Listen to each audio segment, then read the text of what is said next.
चांदनी में बैठा हूँ तेरी यादें साथ ली, दिल के जख्म जाग अट्ठे पर तू ना आई हाथ ले।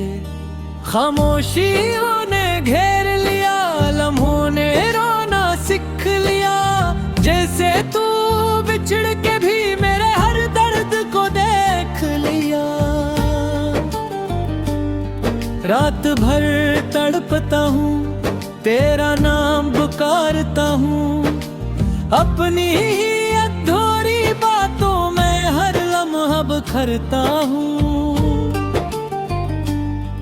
तू कहती थी कभी ना छोड़ूंगी, पर छोड़ गई आसानी से, जैसे मेरा हूं ना बस एक बोझ था तेरी कहानी से। मेरी सांसों पर तेरा हक था, अब सरफत का साया है। तू चली गई तो लगता है दिल का शहर भी सुनसान आया है। ख्वाब सारे बिखर गए, उम्मीदें सब मर गई, जो रास्ते तेरे थे वो भी पीछे रह कर डर गई।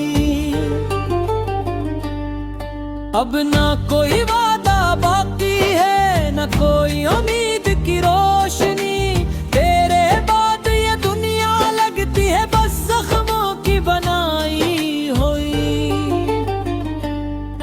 मैं अपने आंसू लिखता हूँ तो शायद कभी पढ़ ले, जो दुख मैंने चुप रह कर सो लिए तो शायद कभी समझ ले। अगर कभी लौट के आए दिल तो दर बंद ना पाए, मैं आज भी वही हूँ जो कल तेरे लिए मर जाए। मगर शायद किस्मत को यही मंजूर था कि हम दोनों बिछड़ जाएं और कहानी अधूरी रह जाए।